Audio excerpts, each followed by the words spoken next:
Donc, bon matin, c'est vraiment une joie de pouvoir nous retrouver ensemble. Et je veux dire bon matin aussi à ceux qui nous regardent en ligne.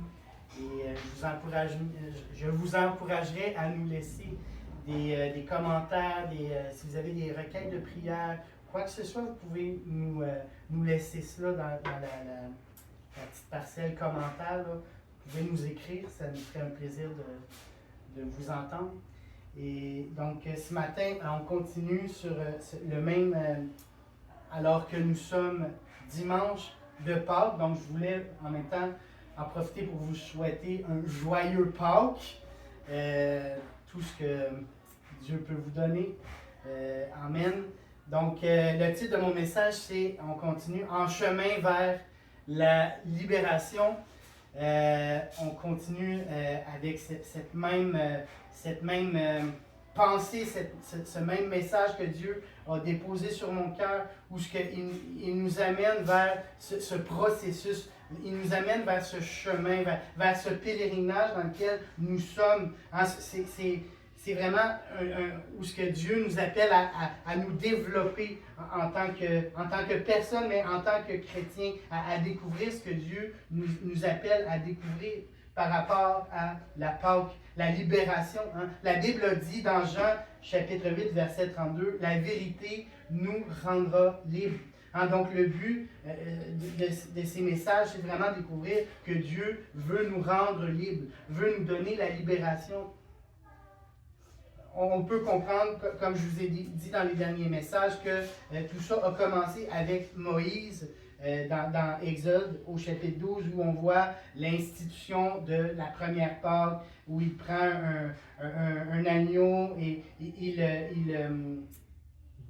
l'immole pour mettre le sang sur les linteaux de la porte des maisons où ils mangeront. Puis on voit que le peuple est protégé et libéré ensuite où ce que Dieu les libère par l'intermédiaire de Moïse qui les amène vers la terre promise.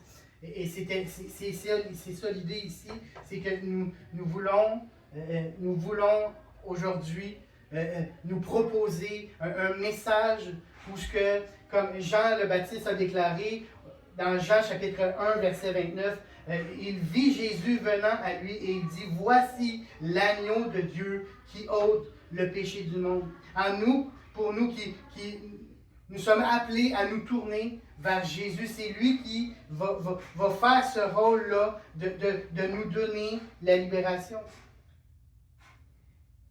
Jean évoque que Jésus, il est le nouvel agneau, l'agneau par excellence, l'agneau parfait qui devait être donné à celui qui se tourne. Il procure ce matin à celui qui l'entend, qui a besoin de l'entendre, il procure la vie, il procure la guérison, il procure l'espoir, la résurrection, la paix, la délivrance, l'éternité, la libération.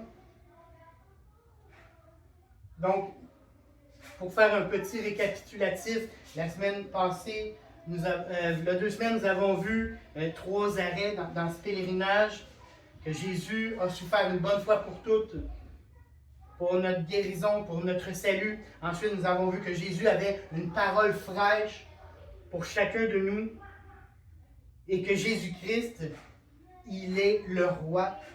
Hein? Est-ce qu'il est le roi des rois de ta vie, le centre de ta vie? Ensuite, la semaine passée, nous avons vu qu'il y avait un motif d'accusation, où le motif d'accusation, c'était l'identité de Jésus.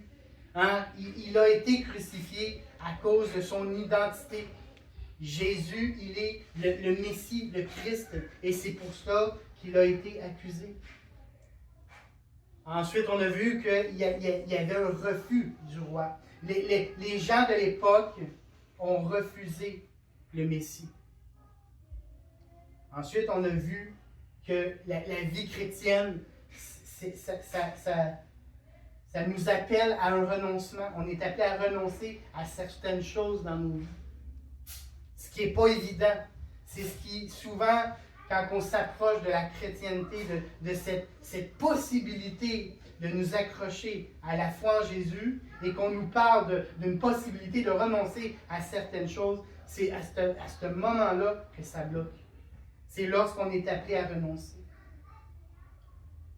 Et ensuite, nous avons vu qu'il est le roi. En Jésus, il est le roi des rois et le Seigneur des seigneurs. Il était hier, aujourd'hui et éternellement. Il reste le même.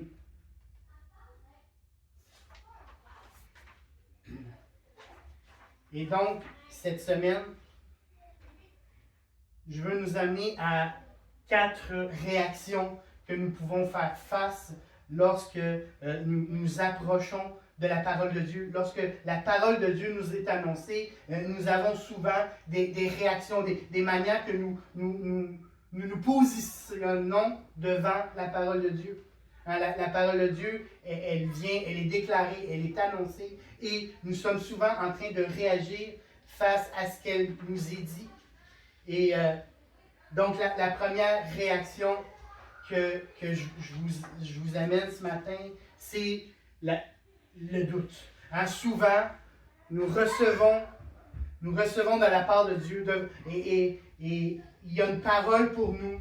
Dieu nous parle, mais il y a le doute. Et je nous ai amené des images, parce que souvent, les images nous parlent. Tu sais, l'expression qui dit « une image vaut 1000 mots », bien souvent, les images nous parlent. Et j'ai amené des panneaux de signalisation alors que nous sommes dans une thématique de pèlerinage, où nous marchons vers la direction de ce cheminement-là avec Dieu. Et donc, je trouvais ça pertinent d'amener des panneaux de signalisation pour identifier ce quoi je veux parler. Et donc là, la première réaction, c'est le doute. Nous voyons un panneau avec rien dessus, dans le sens où nous doutons de ce quoi Dieu vient de nous dire. Nous ne comprenons pas ce que Dieu veut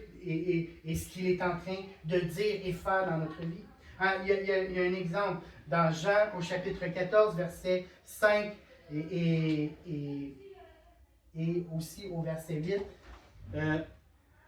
Thomas lui dit, « Seigneur, nous savons où tu vas, comment pouvons-nous en savoir le chemin? » On voit que Thomas, Jésus venait de lui parler, Jésus venait de lui apporter la parole sur... Il venait de lui dire, « Vous savez où je vais et vous en savez le chemin. » Vous savez le chemin. Jésus, il était avec eux depuis un bon bout de temps. Il communiquait les choses. Il communiquait concernant le royaume de Dieu. Et Jésus lui dit, et Thomas répond, « Seigneur, on ne sait pas. On ne sait pas où est-ce qu'on s'en va. Comment pouvons-nous le savoir où est-ce que tu vas? » Ensuite, on voit au verset 8 la même chose avec Philippe. Où on voit, Jésus dit, si vous me connaissiez, vous connaîtriez aussi mon Père, et dès maintenant, vous le connaissez et vous l'avez vu. Et là, Philippe de répondre, Seigneur, montre-nous le Père, et cela nous suffit. Philippe, Thomas ne comprenaient pas. Philippe et Thomas doutaient, ou plutôt c'est ça, le doute, ne comprenaient pas. C'est comme si Jésus leur parlait et le panneau ici représente exactement, il n'y a rien. Ils ne comprenaient pas la valeur de tout ce que Dieu était en train de leur dire, de lui dire. Et je crois qu'on a tous déjà vécu cette image-là, où ce que Dieu nous parle, mais le panneau reste sans écriture, sans rien, sans indication, on ne comprend pas. On a tous déjà dans notre vie eu cette réaction devant Dieu, où ce que Dieu nous parle, Dieu nous communique, mais on a cette même réaction que Philippe et Thomas ont eue. Et on voit que Jésus, lorsque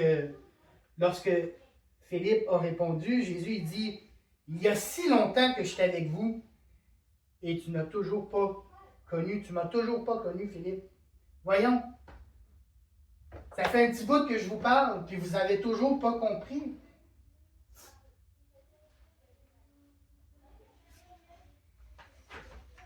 Et souvent, quand on entend la parole, ben là, on va entendre une parole, puis là, plutôt que de la recevoir pour nous, on va taper du coude, on va jouer du coude, puis on va dire, hey, c'est pour toi ça. Mais la vérité, c'est que Dieu est en train de te parler. Dieu veut te communiquer ce matin. Je ne sais pas là où tu es présentement, mais la vérité, c'est que présentement, Dieu veut communiquer à quelqu'un. Il veut parler la parole de Dieu veut faire son effet dans ta vie, dans votre vie. Et je crois qu'on devrait plutôt jouer du coude à nous-mêmes. Réveille-toi. Dieu veut me parler. Et c'est souvent dans des moments de nos vies, des circonstances comme où on vit des choses comme, exemple, le deuil, ou des séparations, des défaites, des incompréhensions, des peurs, des abus, des incertitudes, que là, le doute embarque. Où on a l'impression que tout se braque. Puis, mais la vérité, c'est qu'on a l'impression que le doute vient des sources externes, mais la Bible nous enseigne plutôt le contraire. Qu'on est de nature à vivre le doute. On est de nature à expérimenter le doute. En Romains, pourtant, le chrétien, lui, par contre, il est supposé, bien qu'il peut vivre le doute, il est appelé à marcher et vivre par la foi. Le juste vivra par la foi. Romains 1,17. L'apôtre Paul le dit aussi. Romains 10, verset 17. Ainsi la foi vient de ce qu'on entend, et ce qu'on entend vient de la parole de Christ. Et Christ veut nous parler ce matin. Christ veut nous parler au-delà de nos doutes. Dieu, Jésus veut nous parler au-delà de cette image qu'on a l'impression qu'il n'y a rien qui embarque. Il n'y a rien qui rentre, mais la vérité, c'est que Dieu veut nous parler au-delà de ça. Même si on pense qu'il n'y a rien, Dieu est en train de nous parler. Il veut renverser ses manières de penser. Il vient renouveler ce matin, il vient transformer, afin que nous puissions rentrer dans notre appel à lequel Dieu nous appelle. Parce que Dieu a un plan pour ta vie. Je te l'annonce ce matin que Dieu a un appel sur ta vie. Et dans Romains 12, au verset 2, ne vous conformez pas au siècle présent, mais soyez transformés par la parole de Dieu, par le renouvellement de l'intelligence, afin que vous discerniez, non pas par le doute, mais par la parole de Dieu, d'être renouvelé par la volonté de Dieu, qui est bon, agréable et parfait. Donc, on est appelé à être entretenu par la parole de Dieu et mettre de côté le doute. À laisser rentrer la parole de Dieu, à être alimenté, inspiré continuellement par la foi en sa parole. Le juste vivra par la foi. La foi vient de ce qu'on entend. Il y a une histoire, et rapidement, je ne la lirai pas au complet, mais on voit que l'apôtre Pierre, dans les évangiles, Pierre, qui à l'époque s'appelait Simon, et puis ils étaient dans une barque, et puis Jésus leur avait dit, allez dans la barque, et puis là, lui, il était parti de son côté, il avait été prié pendant un moment, puis suite à ça, à un moment donné, il était revenu, et puis là, alors que les disciples étaient dans la barque, il avait commencé à avoir une tempête qui avait pris place, les vents, les vagues et tout ça, et Jésus était sur les eaux. Et puis là, ils ont vu Jésus sur les eaux. et ils furent troublés. Hein. Il est écrit, c'est un fantôme. Hein. Ils étaient dans une frayeur, ils poussèrent des cris. Jésus leur dit aussitôt, rassurez-vous, c'est moi, n'ayez pas peur. Et Pierre répondit, Seigneur, si c'est toi, ordonne que j'aille vers toi sur les eaux. Et il dit, viens. Pierre sortit de la barque et marcha sur les eaux pour aller vers Jésus. Mais voyant que le vent était fort, il eut peur. Et comme il commençait à s'enfoncer, il s'écria, Seigneur, sauve-moi. Aussitôt Jésus étendit la main, le saisit et lui dit, homme de peu de foi, pourquoi as-tu douté? Et ils montèrent dans la barque et le vent cessa. Et des fois, on voit les vents autour de nous, on voit les vagues, on voit toutes ces choses qui peuvent nous inquiéter, qui peuvent causer de la peur, hein, de l'anxiété. Mais Jésus n'a pas dit à Pierre, sois envahi de peur, et non plus, il n'a pas dit, enfonce-toi. Non, Jésus a dit, viens, simplement. Jésus, il a tendu la main à Pierre. Et même si Pierre a été envahi de peur, même si Pierre s'est enfoncé, hein, même si souvent j'ai peur, souvent je suis plein de peur et d'anxiété et je suis enfoncé, Jésus me sauve. Jésus, peu importe dans quelle saison de ma vie, peu importe dans quelle impression que je suis, j'ai l'impression d'être submergé, de couler sous la pression, hein, du travail, de l'école. Je me sens perdu, je me sens découragé, je me sens sans espoir, je me sens vivre dans une anxiété. Ce matin, il me prend par la main. Ce matin, il te prend par la main pour te relever, pour t'enlever de là où tu es. Peu importe dans quelle situation tu es. Peu importe dans quelle situation tu es ce matin.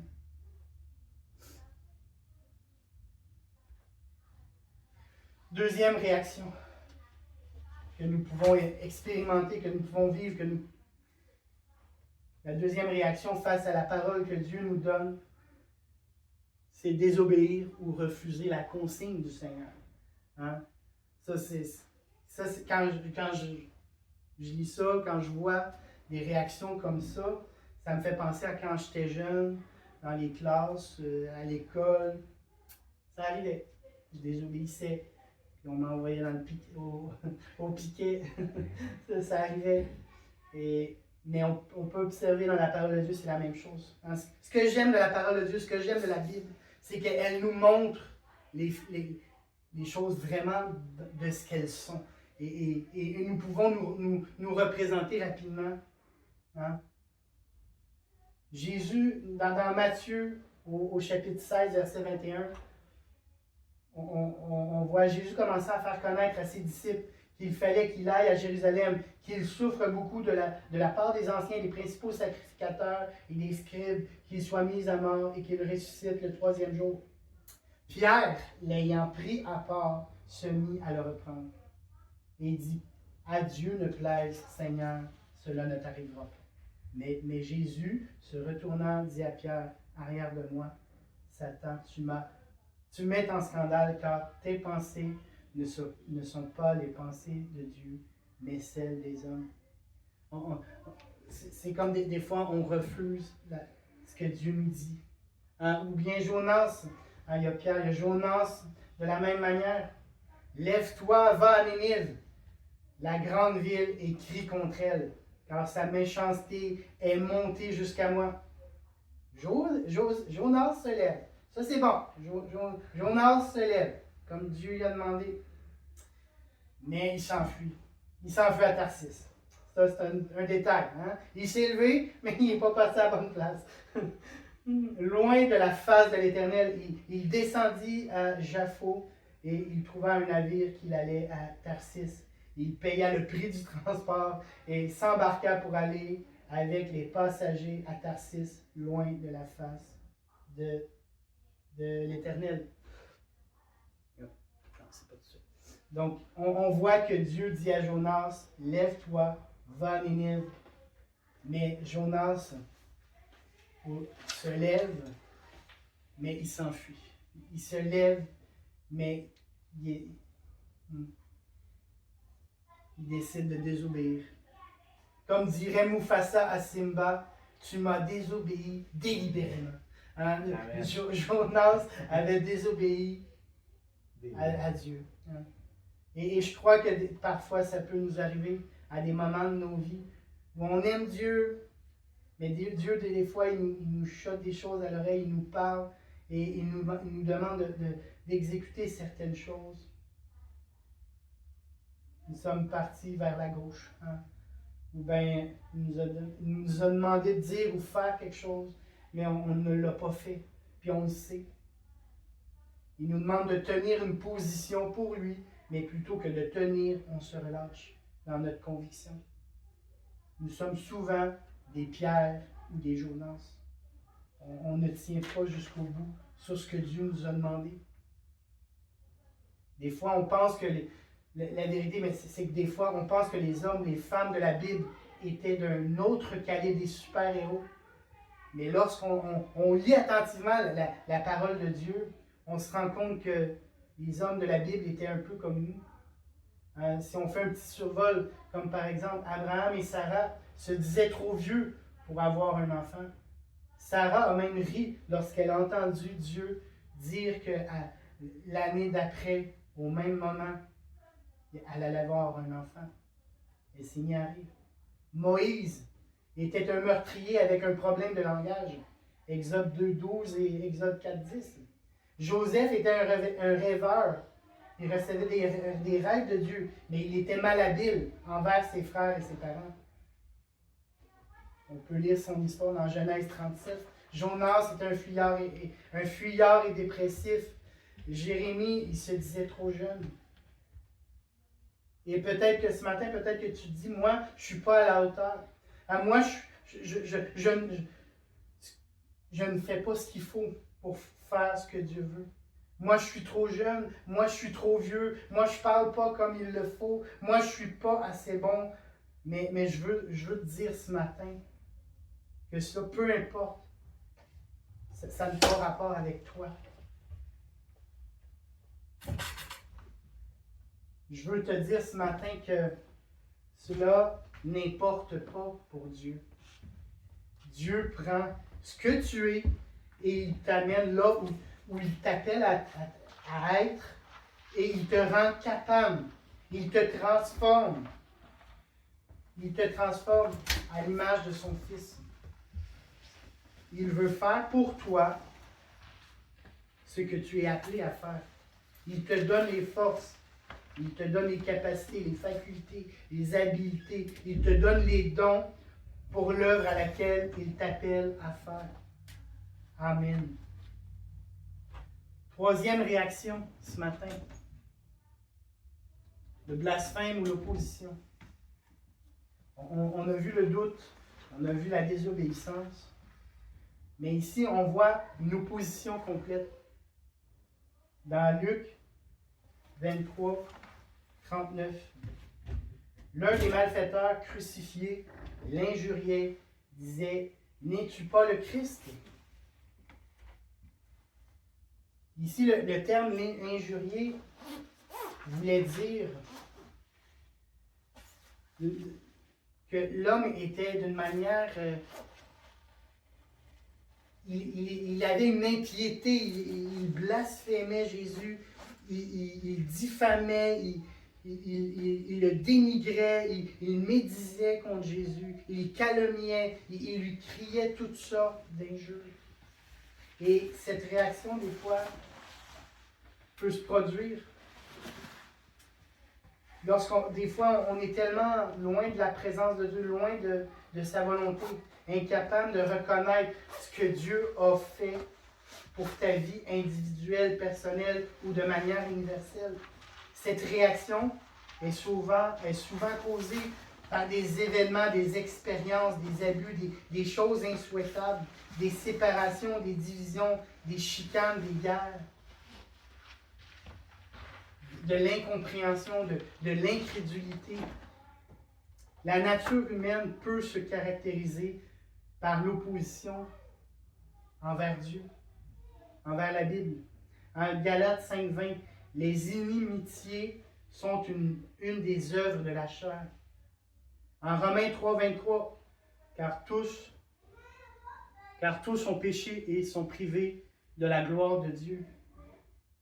Mais ce qui est intéressant avec le verset 23, c'est que le verset 24 nous dit « Mais ils sont gratuitement justifiés par grâce, par sa grâce, par le moyen de la rédemption qui est en Jésus-Christ. » Donc l'opposition, cette réaction, c'est quelqu'un qui est vraiment fermé au niveau du cœur, opposé à tout ce qui concerne Dieu, tout ce qui concerne ce que Dieu veut pour toi.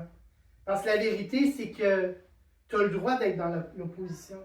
Ce matin, je t'annonce, si tu m'écoutes ce matin et que tu es une personne dans l'opposition, tu as le droit. Et Dieu est d'amour. Dieu est amour. Et donc, si Dieu est amour, il te respecte. Mais Dieu a un plan pour toi. Même si tu es dans l'opposition, Dieu a un plan pour toi. Lorsque tu acceptes Jésus, l'opposition, généralement, elle se tasse, l'opposition. Elle commence tranquillement à disparaître. Hein, la Bible dit, Jean 14, 23, « Si quelqu'un m'aime, il gardera ma parole, et mon Père l'aimera. Nous viendrons à lui et nous ferons notre demeure chez lui. » Hein? Si Jésus vient faire sa demeure chez toi, c'est parce que tu vas avoir accepté. Donc, si tu acceptes que Jésus vient faire sa demeure chez toi, c'est parce que tu ne seras plus dans l'opposition. Et tu vas l'avoir accepté. Celui qui n'aime pas, celui qui ne m'aime pas, ne garde point mes paroles. Et la parole que vous entendez n'est pas de moi, mais du Père qui m'a envoyé. Donc, c'était sur la réaction de l'opposition. Et la dernière réaction, c'est à propos d'une décision ultime qui est je m'en allais vers une direction, mais j'ai décidé d'aller vers une autre.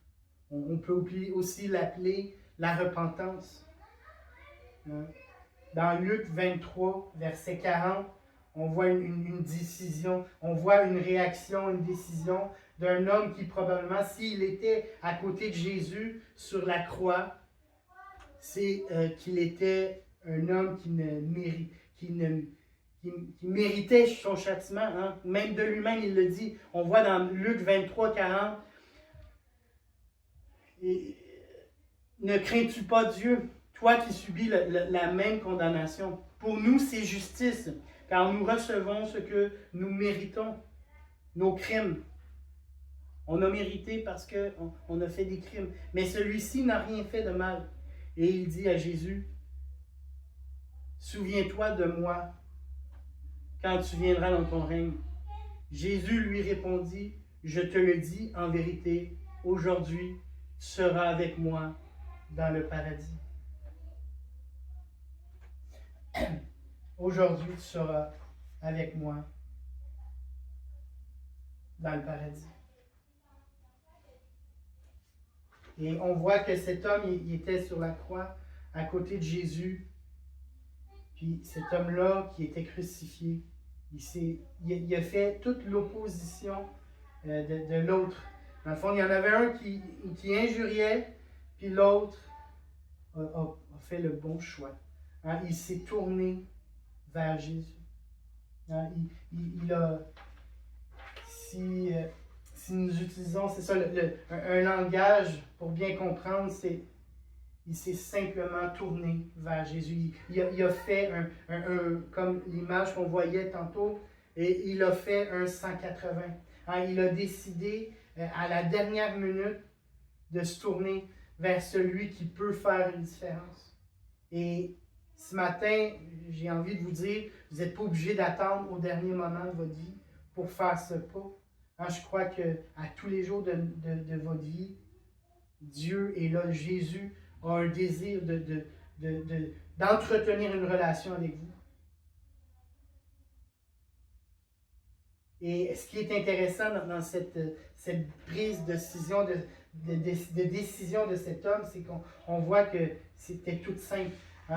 Et c'était pas un flafla, c'était pas un mouvement religieux, c'était pas quelque chose avec plein de règlements, c'était pas une philosophie, non. C'était simplement un homme qui prenait conscience de son besoin de Jésus. Et ce matin, nous avons besoin de réaliser notre besoin de Dieu. Nous avons besoin ce matin, alors que tu m'entends, tu as besoin de réaliser ton besoin de Jésus. Il est mort sur la croix pour toi et il est ressuscité. C'est ça qui est merveilleux avec Jésus, c'est que nous savons qu'il est ressuscité. Et tu dois réaliser ce matin que tu es pécheur, mais que Jésus il est venu pardonner tes fautes. Il est venu pardonner tout ce que tu as fait. Peu importe ce que c'est. Dieu est venu pardonner. Et c'est pour ça que cette dernière réaction, c'est la réaction de la décision ultime. C'est ultime de mettre notre vie en règle avec Dieu. C'est de prendre notre vie et dire, ça va être le but de Dieu maintenant. Dieu va amener une libération. Dieu va amener, c'est le but de Pâques. Le but de Pâques, c'est amener, alors que tu es dans un cheminement, tu es dans un processus, une quête, une démarche, Dieu amène à te réconcilier avec lui. Dans 2 Corinthiens 5, 19, car Dieu était en Christ, réconciliant le monde avec lui-même, en n'imputant point aux hommes leur offense, et il a mis en nous la parole de la réconciliation. Il a mis en nous ce ministère, le ministère de la réconciliation, le ministère de la libération, le ministère de la délivrance, le ministère de la croix, de la puissance de la croix. Dans le nom de Jésus, nous avons la puissance dans le nom de Jésus. Jésus veut faire quelque chose dans ta vie ce matin. Et alors que je termine ce message, alors que nous sommes dans cette conclusion de cette série de messages, nous arrivons à cette conclusion que Dieu a un désir ce matin.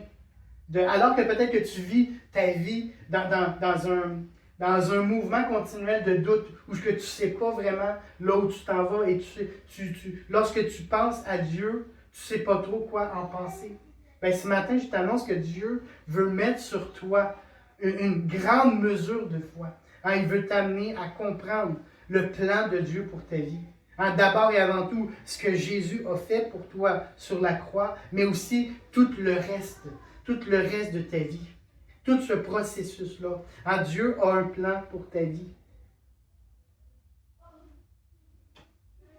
Dans le doute, il veut te sécuriser, il veut te rassurer. Peut-être que tu es inquiet. Bien, ce matin, il veut couler sur toi une mesure de foi pour te rassurer, amener une paix que Dieu seul peut donner. Que Dieu seul peut donner alors que tu vis le doute. Dieu veut amener une paix que seul Dieu peut donner. Ensuite, alors que je conclue, peut-être que tu vis une vie chrétienne, mais une vie chrétienne qui se caractérise beaucoup comme celle de Jonas, Moïse ou Abraham, où ce qu'ils entendent la voix de Dieu, ils entendent la parole de Dieu, ils savent ce qu'ils ont à faire, mais leur réaction est continuellement de courir loin. Peut-être quand tu entends cette parole, puis c'est toi ça, ou ce que tu entends, ce que Dieu te dit, tu sais ce que tu as à faire, mais tu t'éloignes continuellement. Tu remets en question les décrets de Dieu sur ta vie, alors que tu sais que Dieu il a dit ça. Je te dis que Dieu, quand il dit quelque chose, Quand il dit quelque chose sur ta vie, c'est ce qui va arriver. La parole de Dieu va s'accomplir. La parole de Dieu est fidèle. Elle est certaine. Elle est digne de confiance. Comme la pluie et la neige descendent des cieux et n'y retournent pas sans avoir arrosé, fécondé la terre et fait germer les plantes, sans avoir donné de la semence au semeur et du pain à celui qui mange. Ainsi en est-il de ma parole qui sort de ma bouche. Si Dieu a dit quelque chose, il va le faire accomplir. Il va le faire accomplir. Il faut que tu obéisses à ce qu'il te dit. Alléluia. Dieu va faire et accomplir. Dieu va attester ce qu'il a dit. Hein, s'il te dit qu'il va te guérir, il va te guérir. Tu peux lui faire confiance. Peut-être que ce matin, tu es dans l'opposition. Hein, tu écoutes ce message, puis tu es dans une opposition. Mais cette parole, elle est simple. Dieu t'aime ce matin. Dieu veut toucher ton cœur. Hein, Dieu veut toucher ton cœur ce matin. Il est fidèle. Il est un Dieu d'amour ce matin. Il oblige personne. Dieu n'est pas un mercenaire, mais Dieu est un Dieu d'amour. Il a 2 bras ouverts et il veut t'accueillir, peu importe dans quelle situation, qu'est-ce que tu as fait. Il respecte ta décision, mais Dieu t'aime et il t'accueille. Il suffit de te tourner vers lui. Et juste faire cette prière-là, si tu te sens interpellé à te réconcilier avec lui. Alors qu'on arrive à cette dernière réaction, cette réaction de décision ultime. Hein? Juste de demander pardon à Dieu. Hein? Seigneur Dieu, je te demande pardon. Je te demande pardon pour mes péchés. Viens faire ton œuvre dans mon cœur. Viens me pardonner, me laver mon cœur. Viens me guérir ce matin. Viens renouveler ce matin. Alléluia. Merci Seigneur de tout ce que tu fais dans ma vie. Merci d'être mon Seigneur et mon Sauveur ce matin. Dans le nom de Jésus. Amen, amen, amen. Peut-être si tu as fait cette prière-là ce matin, envoie-nous un message. On veut entendre des témoignages, que ce soit de guérison ou ce que tu as fait de Jésus, ton Seigneur et Sauveur. On veut l'entendre ce matin. Fait que soyez bénis, passez une belle semaine et joyeuse Pâques encore une fois. Amen.